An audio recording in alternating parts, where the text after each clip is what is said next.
ભાવનગરના ઘોઘા જગાતનાકા વિસ્તારમાં કારમાં આગ ભભૂકી. ઘોઘા જગાતનાકા સર્કલ પાસે કારમાં અચાનક આગ લાગતા મચી નાસભાગ. ચાલકે કારમાંથી બહાર આવી ફાયર ટીમને કરી જાણ. તો આગની ઘટના અંગે જાણ થતાં પૂર્વ ઝોનલની ટીમ દોડી આવી ઘટના સ્થળે.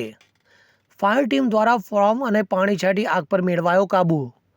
તો આગની ઘટનામાં કારને મોટી નુકસાની પહોંચી. આગની ઘટનામાં જોકે સદનસીબે કોઈ પણ જાનહાનિ નહીં. હવે જુઓ દેશ દુનિયાની તમામ ખબરો તમારી આંગળીના ટેરવે. ઉઠાવો મોબાઈલ અને ગૂગલ પ્લે સ્ટોર પરથી ડાઉનલોડ કરો અમારી CN24 ન્યૂઝ મોબાઈલ એપ.